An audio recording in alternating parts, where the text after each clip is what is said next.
are here at Mountain West Media Days here with Coach Jeff Choate of the Nevada Wolfpack.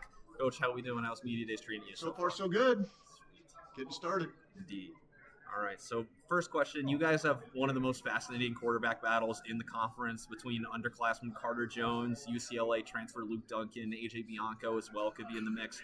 Not asking you to name a starter, obviously, but how have those three guys looked through spring camp? Well, spring ball was actually, I think Luke started out probably the hottest of all three of them. And I think some of it was he had some familiarity with the offensive system. He'd run a similar system in high school. And so I think that kind of gave him a little bit of an upper hand because we totally changed our offensive staff, new offensive coordinator, new offensive system, new verbiage. And so that kind of created a little bit more of a level playing field for Luke coming in. It wasn't like he was playing catch up on his system. But as the spring went on, you could kind of see those other guys get more comfortable with it. And I think that battle's going to continue at least through the first 2 weeks of fall camp. I think we have options. Obviously we rolled with Carter last year as a young guy. He kind of took some lumps, but he did some really good things too. And so you can see his growth, both physically. This guy was a true freshman playing at 190 pounds, and now he's 210, 215, and he looks different physically, has more confidence. Luke's played a decent amount of football, coming from a quality program like UCLA, and then AJ's he's actually a luxury to have a really quality backup guy that at the drop of a hat could end up being a starter. For sure. So this was quite the offseason from you and your staff retention-wise. Of course, Dylan LaBarbera is an all-world defender, but getting Zach Cocknauer, Jack Foster, and Joe McFadden to all withdraw from the portal after getting Power 4 interest really felt like a massive moment for your program.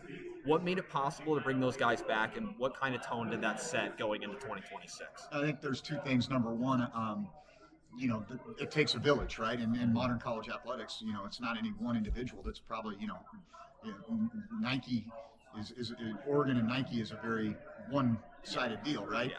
That's not the reality for most of us in this. And so it's going to take philanthropy from the community. It's going to take investment from the university.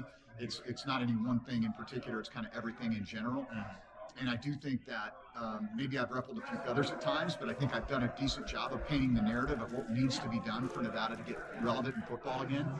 And I think that resonated, and those resources allowed us to engage with these young men. But I think that's just one piece of it, right? Everybody thinks that, hey, they came up with some money and that's what made the difference. I think the other piece that's maybe not talked about as much, but is equally as impactful, I do think these guys see what we're trying to do holistically with them as young men.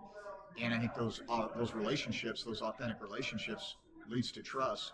And at the end of the day, they knew what they were getting staying at Nevada. Going somewhere else was going to be a risk. They were going to roll the dice. Absolutely. And so I think they felt good about all of those things. They felt like, hey, I'm being taken care of reasonably in terms of the financial piece. I like the direction of the program. I appreciate how Coach Choate leans into, developing me holistically, and I trust what's going on here. And I think all of those things made a huge difference. And I do think it resonated within our locker room. People are like, oh, shoot, man, these guys are staying all right. Yeah, this is a good place. Let's get this thing rolling. Absolutely.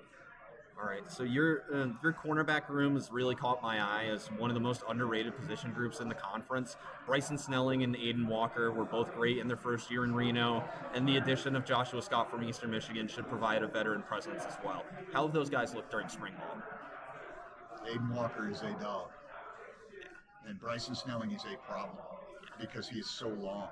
It's rare that you have a kid that's a 6'2 plus corner that can move the way he does. And we had a long conversation about moving him to safety. He played corner as a true freshman at Butte College, playing for his dad. And ultimately, no, this is what he does well. Let's let him live in this space. And he played exceptionally well down the stretch for us. He was really, especially the Wyoming game, that kind of went at him. Yeah. And he did a great job of standing tall in that game at the end of that game. Yeah, those last 4 or 5 games, I think, I had been putting together a weekly transfer team of the week, and I think the last 4 or 5 weeks he made it every single time. Bryson Snelling definitely one of the breakouts to look at. I think that, and I think that there's another guy named Selman Bridges who's an Arkansas transfer who didn't go through spring. He had coming off a slight injury, nothing major, and He's more like Bright. He's a 6'2" plus guy. Runs really well. Was a 4-star guy out of high school. Kind of got caught in the wash with some coaching changes at Arkansas. He's been a pleasant surprise through summer workouts as well. And so, other than maybe Aiden and Bryson, those are kind of the known commodities. But we've got guys like you mentioned, Josh has played a ton of football. He's very versatile. He can play nickel. He can play corner.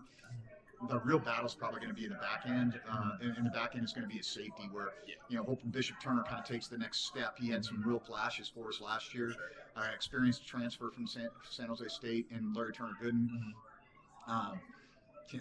There's Isaiah Jordan, guy that's kind of been waiting in the wings, is kind of getting ready to go, and so that's probably the position that there's the least amount of game time, real experience. But it might be one of our more talented positions. Gotcha. And then we already mentioned the return of your bookend tackles and Jack Foster and Zach Kocknauer, but I'm wondering about the position battles on the interior of your offensive line. My current projected three are from left to right: Ethan Newman, Jacob Norcross, and Snoop Leota Amama. But who has taken the majority of first-team reps through spring camp? Snoop was out of spring. He had a Liz Frank in the Utah State game. So Tyler Miller filled in at left guard for most of the tail end of our season. I think you're right on. I think that Ethan's a really good football player. Started 9 games at Memphis a year ago. And then at center, Jacob Norcross is a guy that's played a ton of college football. And is a smart kid, coach's kid, tough, gritty. So that brings us 2 really quality G6 transfers on the interior, 2 really quality tackles on the exterior, and that battle at left guard between Tyler and Snoop is probably the one to keep an eye on.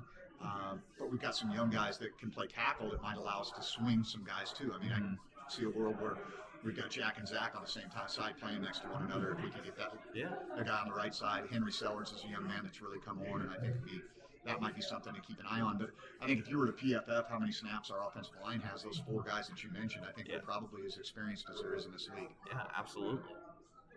And then last question, you guys are going to be one of the first Mountain West teams to visit the Fargo Dome.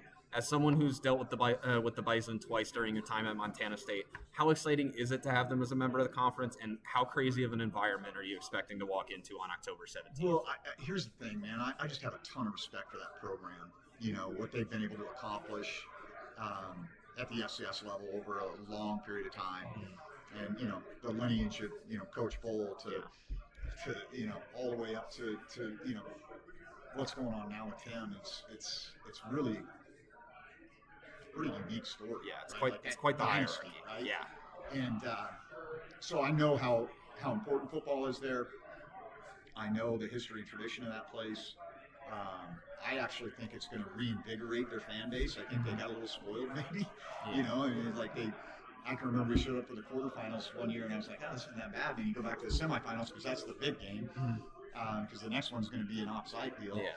And I was like, okay, I get it now. Yeah. This is real. And I think that new teams coming in, people kind of reinvigorate that fan base and get them excited. Not that they weren't excited, but get them kind of a new something to be excited about. Yeah, get the juices flowing again. Yeah. All right, that's all I got, Coach. All right, man. Appreciate you. Appreciate it. Yep. Thank you. Yep. Good luck this season. Thank you very much. Of course.